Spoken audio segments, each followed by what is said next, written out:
My name is Kevin Modis. I'm with the California Brain Tumor Association, but actually collaborate with 10 other groups.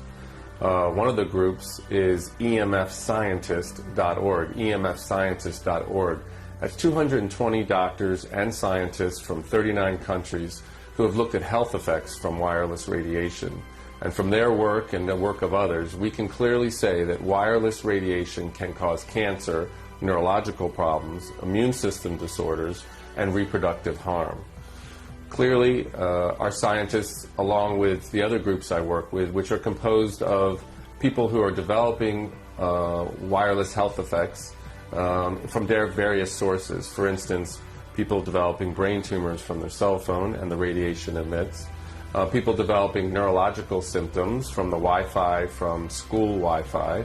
People developing neurological and cancerous health effects from simple smart meters. Smart meters being little wireless meters that are put on people's homes so that people don't have to come by and read the meter themselves manually.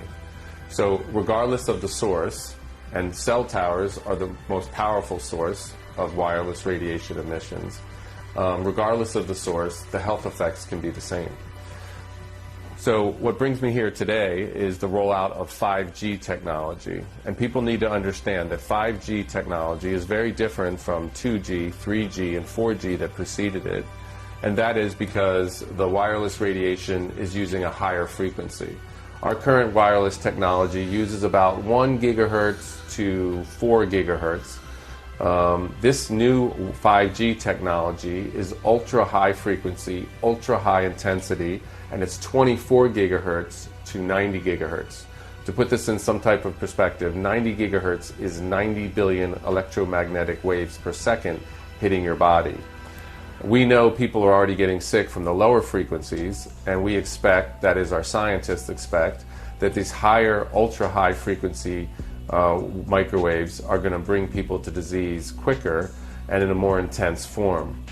The other problem with 5G technology is these microwaves are very short. So our old microwaves were about 2.5 to 3 feet long. These are now about 1 inch to half an inch long, and they don't travel very well. So they're going to have to put a little cell tower transmitter in front of about every 2 to 10 homes. Now this is a big problem because we know that cancer rates around regular cell towers are about 3 or 4 times what they normally should be. We also know that there's neurological symptoms that increase as you get closer and closer to a cell tower. Now these new transmitters are going to be placed close to people's homes.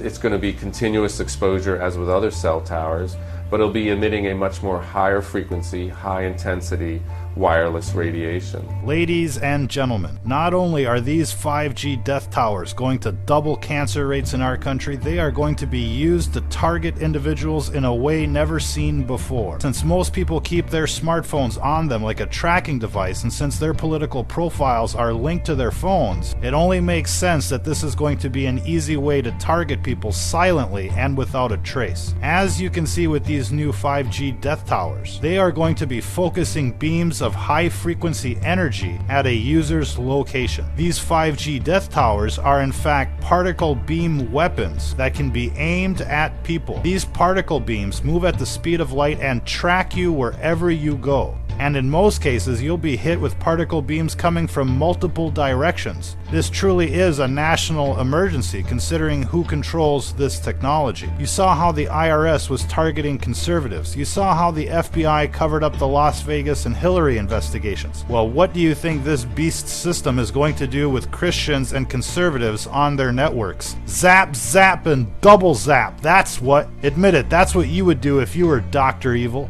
You'd poison the food, the air, the water, and you'd use these death towers to slowly induce cancer. Have no doubt about it, these 5G death towers are bad news any way you look at it. So go to your city council meetings. Protest these bad boys from coming up in your neighborhood before it's too late. If you're listening to this, you are the resistance.